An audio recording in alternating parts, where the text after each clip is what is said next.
Hello and welcome to this week's Wild Spirits News. I'm Sibylle and your mission today is to break the vicious cycle of perfectionism and fear of failure.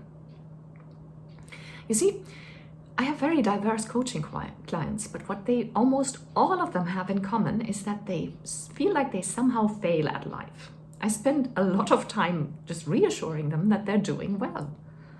And I think the reason why this is such an universal feeling nowadays, I think there are many reasons to this. There are many aspects to it. But a lot of it has to do with the way we are so interconnected these days through social media, and we see so much apparent perfection from others. Another aspect might be our upbringing, which is very competitive and very competition-oriented. And that has an impact on us as well.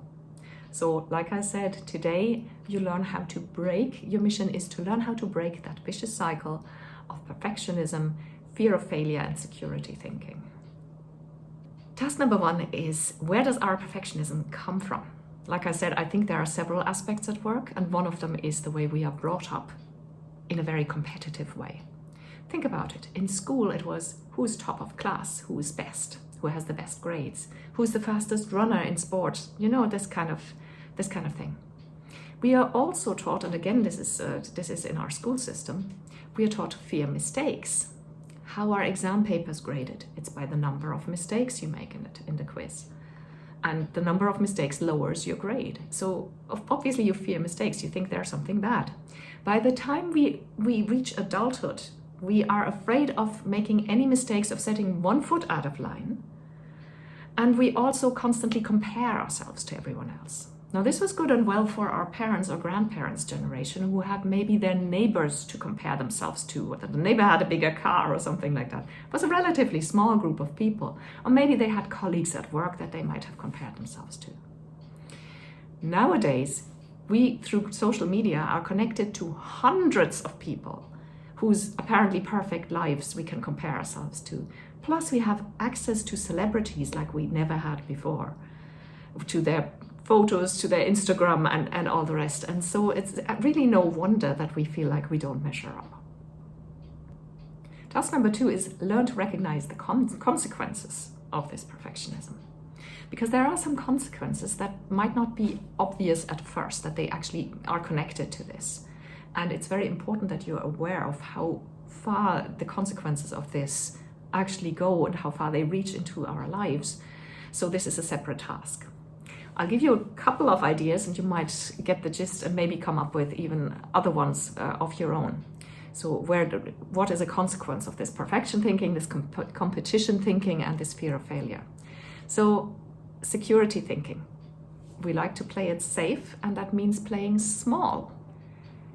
Fear of failure, I already said that. So that, again, stifles our desire to try anything new that we might be bad at. Because everything you do for the first time you're bad at. You're a beginner at the beginning and you make mistakes. And that's something that we hate, and so we don't do it as much as would be good for us. Third thing is perfectionism. I've already mentioned that. Because we are so afraid of failure, of not measuring up, we try to appear as perfect as possible to others and even to ourselves. So we cripple ourselves with an expectation that we can't go forth with it, we can't go public with something, or even for ourselves, unless it is absolutely perfect. And that can, like I said, it can be absolutely crippling. And connected to that is that we might be overachievers, like at work. We're so afraid of being not good enough, of being wrong, that we do above and beyond all the time, overachieve, overcommit, over contribute to the point where we might burn out altogether or just feel stressed all the time and unable to enjoy our lives. And I don't have to tell you that this can have consequences for your health and for all sorts of other things. Task number three is break the cycle. You may have guessed by now that this is not a task that can be done, that's quick or easy. This requires a long-term commitment, and it goes far beyond this video, obviously. What I'm going to do is to give you a couple of easy first steps that you can take to set you off on your journey. So the steps I would suggest is, the first is a challenge. For 24 hours, try not to judge anyone. Now, this can be really hard. We might see someone and say, oh, God, what is she dressed like? Or how much makeup is she wearing? Or this guy could do with losing some weight. Or even if we are kind people and don't judge people around us, try not to judge a politician.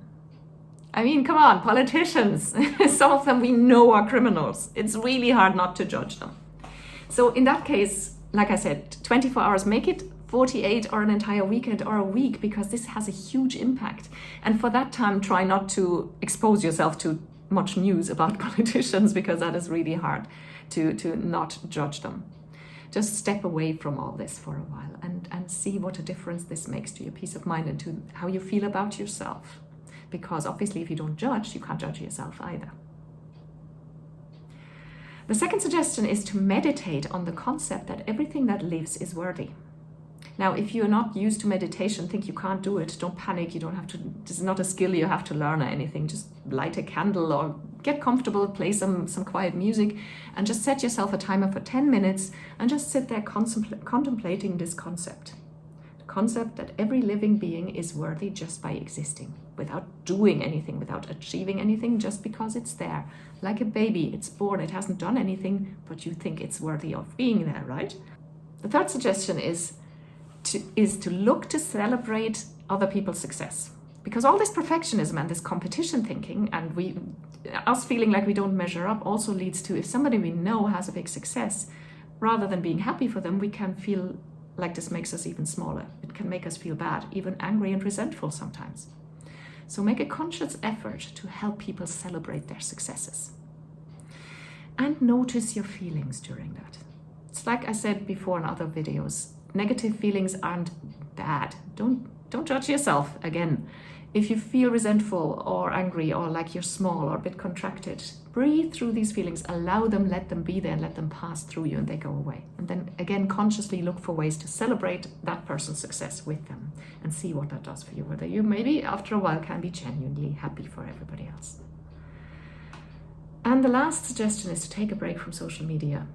We all are much too addicted to social media. So try and stay away for a weekend, one day, even an evening. Try it. Start small, but take regular scheduled breaks from all social media and see what a difference this makes to you. Task number 4, as usual, let me know. Which of the steps are you going to put into practice, or maybe completely different ones? How do you feel about this? I would love to know, and I promise I'll email back every time. If you didn't get the link to the video in an email, that means you're not part of the Wild Spirits community yet, and you should join us. Go to wildspiritscoaching.com and fill in that little form there. You'll get 1 email per week. It's 100% spam free. You'll get extra articles and information, recommendations of books and other resources, and sometimes you get exclusive offers that are only for my subscribers that nobody else ever gets to see. So go to wildspiritscoaching.com and sign up. You can also Google Wild Spirits Coaching. That'll get you to the website as well. Thanks for watching.